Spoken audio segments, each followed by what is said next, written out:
Welcome to the podcast, formerly known as Another Podcast. I am Coleman. This is my friend Luke here. Hello. We have no idea what we're going to do this week. Oh, but we do. So, yeah. It's hard to pick up the pieces after so much holly jolliness last week. It's just funny, you get so happy, and before you know it, I don't know, I guess we overdid it, because now we're just mad at each other. Yeah. We almost can't even stand each other right now, because certain persons last night suggested that I needed to take the picture for last week's episode. And I responded with, yes, you're right, I suppose I do. And that was all I said. And for some reason, that's an issue. Okay, because, I thought you were going to, take the picture, send it to me. What about what I said gave you that idea? Because you had to take the picture! What? You said, yes, I do. Right. That was my response. You still should have taken the picture. I don't know. Now our episode from last week is going to release later than it should have. It's going to release later than 10:05 on a Sunday. Okay. Well, way later than a 10:05. There are two 10:05s. No, Sunday. there's a 10:05 and a 22:05. You see, this is exactly what I'm talking about. We can't agree on anything anymore. Which is why I think the subject of this episode should be verses. We have not done very much verses material. So, dig down deep and ask me some verses questions, and I will try to do the same. Okay. Digging down super deep. So do you mean, like, what type of verses questions? Just any? Like any. Okay. Okay, That gives Darth you a Vader look. Okay. versus Darth Maul. Why would you start with that? That was the first one that came to mind, okay? Oh, okay. Well, look. Makes you think, okay? That's a frustrating question, because I think the implication will always be that Darth Vader should be stronger than Darth Maul. However, Darth Vader is just so busted up that it seems impossible to imagine a scenario where the ultimate limber Sith Lord couldn't just fight circles around him. You just see Darth Maul just do a backflip over Darth Vader, and Darth Vader's just like, whoa. Okay. No, you know what? I know how Darth Vader would win. Because Darth Maul is a classic kicker. But people think of Kylo Ren as the triple-bladed lightsaber guy. No. Darth Maul was actually the first triple wielder because he had the two blades and his foot. Okay? Mm-hmm. So, here's where I'm going with this. Darth Maul would attempt to kick Darth Vader in the face. However, Darth Vader's face is metal and pointy. Darth Maul would injure his foot in the process of kicking Darth Vader in the face, and then Darth Vader would finish him off. Darth Vader would barely move, and you would just see Darth Maul, and he would collapse. I have you now. Oh, this is fun. Never mind. That was a good question. If I honestly think, because we're going to have a good time with this, it just came to mind here. I hope we do. It came to mind here. What if we kind of make this into one of our games? Because I'm assuming Comment of the Week is now gone. Yeah. It's now officially done. We are never probably going to do it again, unless for some reason we go big and people actually start commenting. Right. If people just stop restraining their incredible enthusiasm for this show and just decide to engage with it, then maybe we'll engage back. Maybe we will have our Impossible Trivia, because that I don't think will ever leave. Yeah. I enjoy Impossible Trivia. The longer we do Impossible Trivia, the more I'm afraid we'll probably have to, occasionally at least wander back into stumping each other with a question that we probably won't know the answer to, rather than trying to come up with a question every single week that has no answer, because frankly it's difficult. Yeah. But yeah, I mean, we gotta hold on to impossible trivia. I wouldn't even want to do the show without it anymore. It's very fun too. Yeah, but we're not supposed to be agreeing. True, but this is gonna. No, this is the versus episode. Yes, but this is our one time we get to agree, because this is an amazing thing I had an idea for. What if we make we have one or two versus questions from each of us every week, and okay, the other person answers and what they think. This is just going to be versus in general. This episode is just going to be trying it out. This could be kicking off something we do repeatedly. Yeah. I don't mind that idea at all. Seeing how we're going to do. And then before Impossible Trivia, or even after, we can do the versus questions. Because I like the versus questions. It's fun. Yeah. So yeah. I hope the viewers like it too. So I'm going to start with what I've kind of latched onto is my classic versus question. This has got to be open enough where we're crossing formats. It's not just like a Star Wars character versus a Star Wars character. Yeah. You got to be able to mix and match, because that'll be even more contentious. So I'll give you this one: Bilbo Baggins versus C-3PO.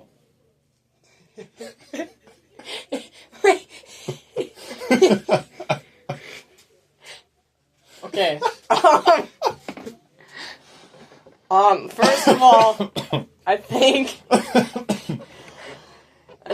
some people would just immediately say Bilbo because he has a sword. Yeah, he actually fights. But if you look at him fight, he doesn't, I've only watched the movies, but if you look at him fight in the movies, he just has his sword and just starts, running into battle, not knowing what to do. Right. And so there's nothing there, really. There's no telling whether that sword is actually going to cut through a metal man. Yeah. I mean, it is an elfish blade, and therefore it's probably really nice and stuff, but they built it more for, flesh and... for killing orcs and not robot people. So I don't know. I feel like C-3PO would I feel like if Bilbo tried to cut through him, it would hit one of the wires and then electrocute Bilbo. Oh dear. And then Bilbo would just not be able to let go of the sword because it just keeps electrocuting him. You're getting into some stuff that I never thought of. And then C-3PO would just sit there and half die also because he's getting cut while somebody's getting electrocuted. Yeah, I mean, if you look at C-3PO, he's also taller. When you really think about it, the obvious weak spot is kind of right under his belly button, and that's where all the wires and stuff are. And so it's if you cut there, Bilbo, being the master mechanic that he is, will naturally understand that that's the weak spot, and he'll just and try to slice through it, and then C-3PO will short out, and Bilbo will get electrocuted, and so it's mutual annihilation. Yeah, it would be a draw. See, I long wanted to not necessarily actually make a movie, but make a trailer for a movie where, the Rebel Alliance is trying to track down Bilbo Baggins, and they realize that the perfect man for the job, is C-3PO. Because, he's a very experienced adventurer, and he always fights in the name of, fights in the name of danger. Sure. And he knows over 6 million forms of communication. That will come in really handy if he has to travel through, places where they're speaking Sindarin or, Wait. Here's the question.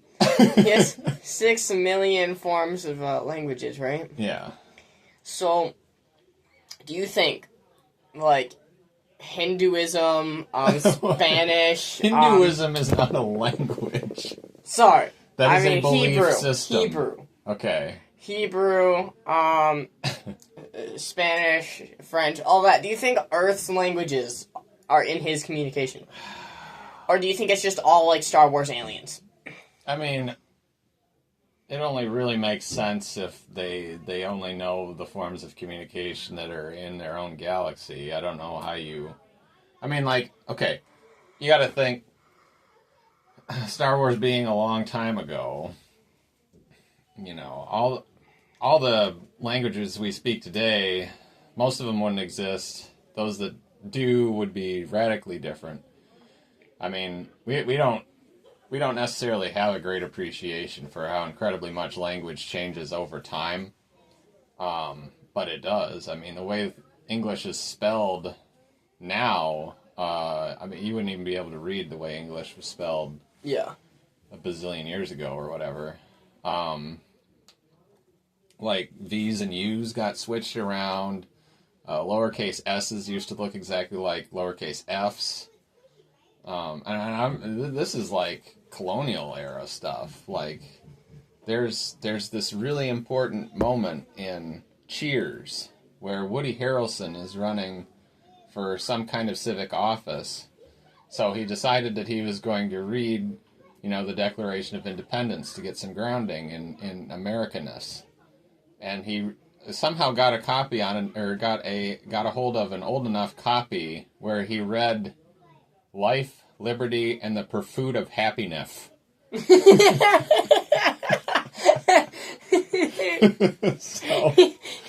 So there you go. And this has nothing to do with C-3PO versus Bilbo Baggins anymore. Hey, but we already agreed it was a drop. So yeah. The next question would be like, Yeah. Ron Weasley Ron Weasley, okay. or the flying car. Versus his own car. Yes, who would win? It's not his own car; it's his dad's car. But still, this is true. It's easy to forget because I've only ever seen Ron flying it. Yeah. And you just know his dad's probably going to, you know, Be like, well, you've got your driver's license now. Here you go.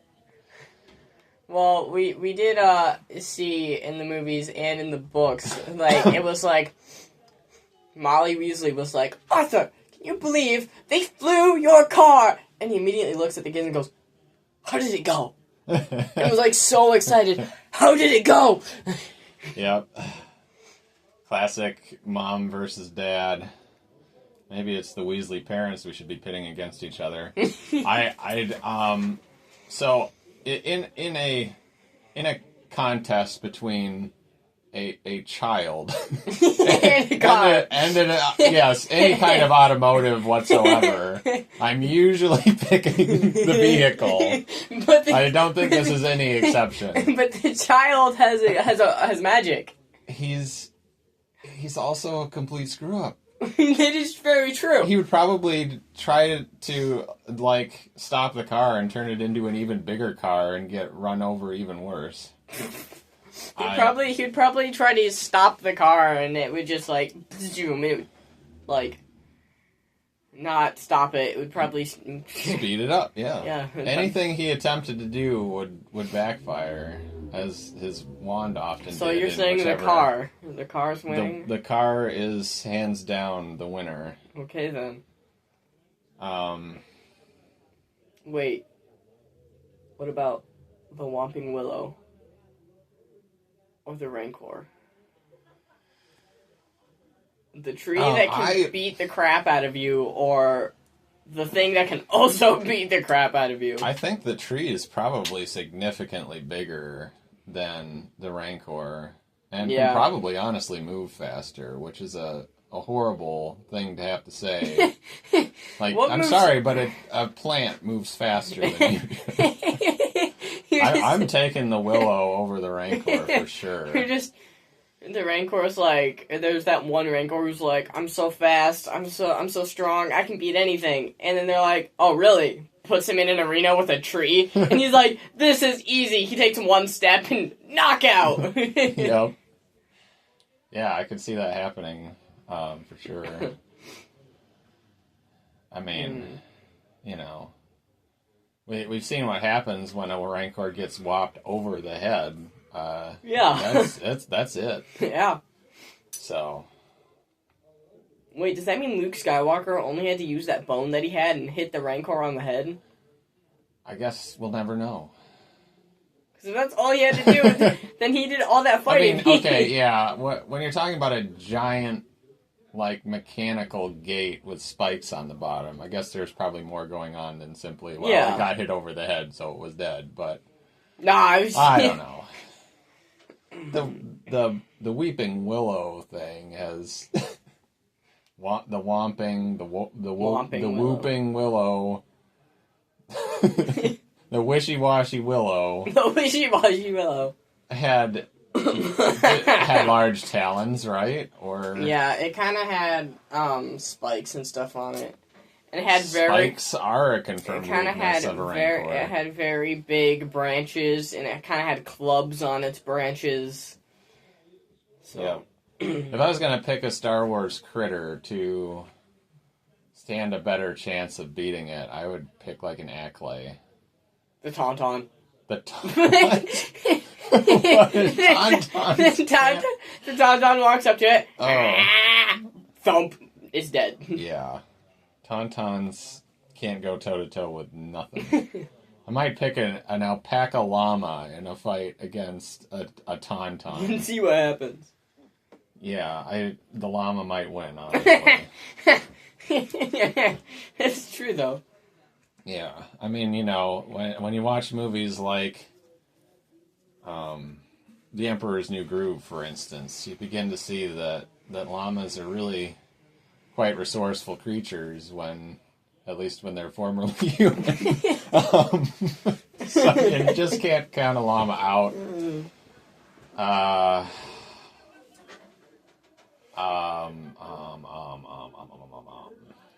What about Slave One? Okay. Versus, Darth Vader's TIE Fighter? Who would win? I mean, I feel like the obvious choice would be Darth Vader's TIE Fighter. No. But then Slave One also has a lot of the same stuff as Vader's TIE Fighter had. I mean, I would expect Slave One to win. Maybe I'm underselling the superior speed and agility of Darth Vader's TIE Fighter, though. Yeah, because I feel like that's faster than... I'm sure it would be faster, although, you know, Slave One's souped up. Slave One, I feel like, has more firepower, though. It should. Slave One, you know, people don't necessarily appreciate some of the size difference between. I mean, Slave One is... It's a pretty big ship. It's big. It's quite massive. Some people don't even notice that. And the funny thing is a few episodes back, we took a picture of the Lego version of Slave One, and honestly, I think that's one of the most accurate sizes to a Lego guy that they've made for Slave One yet. There's one other one that I think is bigger, and that one is like a few $100, and it has like an entire stand to sit on, and it stands about that tall. It's big. I think, that one's probably more size accurate. Yeah, but that's like a replica type thing. It's not really one to, like, play and mess around with. Right. But otherwise, that one right there, that one is probably, like, ones for, like, playing and stuff. That one's probably the most sized accurate. Yeah, but So, even lately that's, make like, I don't know. We're getting into scale stuff. Like, it's still way too small, really, because, like, a B-Wing... The B-Wing Lego set is... being another, you know, vertically oriented craft, they shouldn't be nearly as tall as each other. Slave One should still be, like, maybe twice the height of a B-Wing or something. It's a big ship. It's big.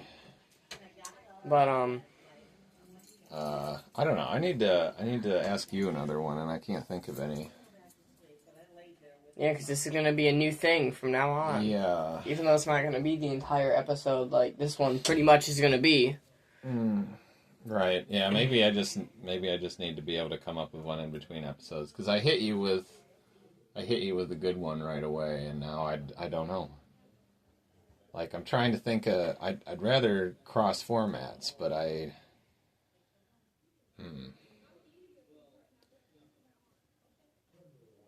Wait, what about Sauron or Voldemort?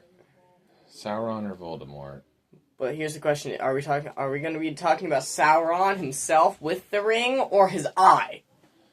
I think the eye. I think the eye would beat him either way. But Well, so here's one of the things. This actually would almost be an impossible trivia question. Like, he takes the appearance of a flaming eyeball, but like, is the eyeball actually hot? Because if it was, then sure, you're just gonna scorch him. Yeah, a little Voldemort out of existence. Because we've already determined, I think, on this show that eyeball is like larger than a football field. Yeah. Which is just ridiculous.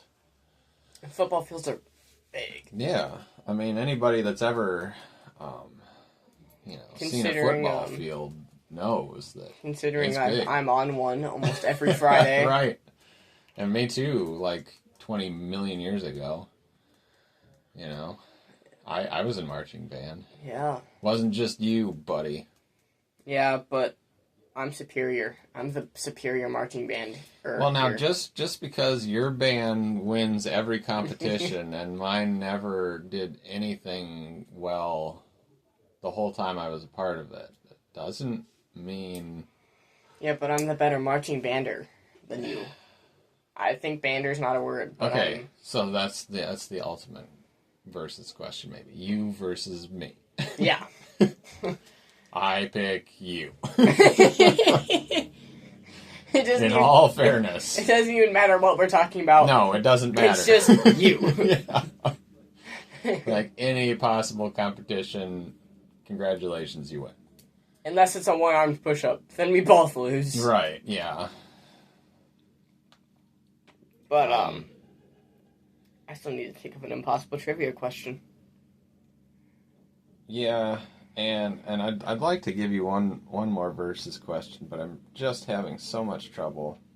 Well, I'll let you think of one while I'm kind of thinking of an impossible trivia thing. How about a race? A race? Yeah. Luke Skywalker on one of those speeder bikes. I honestly don't know the make or model number. The Return of the Jedi ones. Yeah. The Imperial Scout Trooper bikes. Versus Harry on, Would it be his Nimbus or Firebolt? Well, the Firebolt's better. We'll pick the Firebolt. Okay. We'll give him the magical leg up because those speeder bikes look pretty fast. Yeah. I'm gonna go with the speeder bike, honestly. Yeah. But, I mean, if we look at Harry, even when he had his Nimbus in number 2, like, when he's flying on the Quidditch field, it is pretty fast. When he's, like, getting chased by the bludger, and he's trying to go after the golden snitch, you also gotta have a fast broom as a seeker to get the snitch, because the snitch is, like, the fastest wall that there is. And it's also very small and hard to see. And so you really need to have something fast to get there. So, I mean, if I knew the exact speed of what, like, the Firebolt could actually give... Yeah. Then I would probably... I don't know, because we don't really know the exact speed for a speeder. Not really. No, we don't know the exact speed for either one of them. But I personally think the speeder looked a lot faster. So, going off of looks, I'm going to probably pick the speeder. Okay. That's fair. But also, speeders can't fly in midair, so that's also another thing. Exactly. So Depending on where they were racing, I mean, Harry might just be able to just kind of like... hover over go everything. Up and just like take a massive shortcut. Yeah, you're like, oh, how did I get here so quick? he just... It's in the woods, and so he just goes up really high and just dives towards the finish line. Yeah, I guess if you got over the woods and didn't have to worry about dodging the trees. Yeah, and then he's just sitting there, and he's like drinking his lemonade in his lounge chair and sunglasses, and Luke Skywalker gets over here, and he gets off and goes, "Yes, wait a second, how'd you get here?" "Well, you see, Yep. I can fly and you can't." Yep. Those darn wizards. Well, I mean, the speeder bike had a little bit of... There was one point where they went higher with it. Yeah, but that was because it was like a ramp. It wasn't just like them casually doing it. Wasn't it? No, they had like a ramp type thing that they hit. All right, if you're sure. I remember there being a ramp in the woods. Well, it was like where a tree was laying down, or I don't even remember. I just know there was something that they like got up on. Okay. Anyway, I'll think of an impossible trivia question as you're doing it. So it's impossible trivia time. Do. I did it again. Okay, we're gonna have to redo this. I don't know what's wrong with me. It's just a reflex. It's impossible trivia time.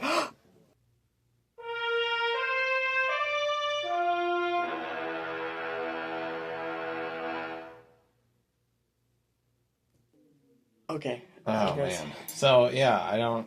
It's like you finally make a musical number for it, and then I developed this reflex where I got to do a stupid little. Okay. Anyway. Yeah, I don't have a very good one this week, but I'm gonna give it to you. I was gonna try to think of a Pirates of the Caribbean one. You've got the compass, right? You remember the compass? Yes. You didn't remember the jar of dirt, which I was very disappointed. I do remember the compass, though. The compass points to whatever you want. Oh, most. yeah, this compass. So, supposing you were like a beauty pageant contestant, and what you wanted most was world peace. Which direction would the compass point in for that?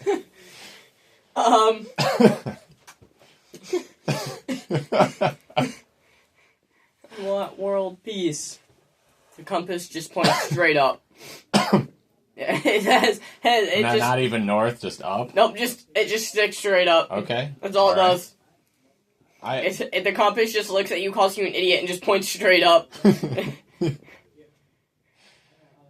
Okay, I kind of think it would point north because I thought about it. Like, you might think Antarctica would be, where the world peace is at because,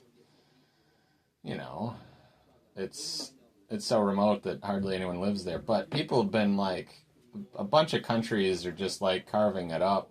They all want their own little piece of the pie. So really, Antarctica is not a very peaceful place.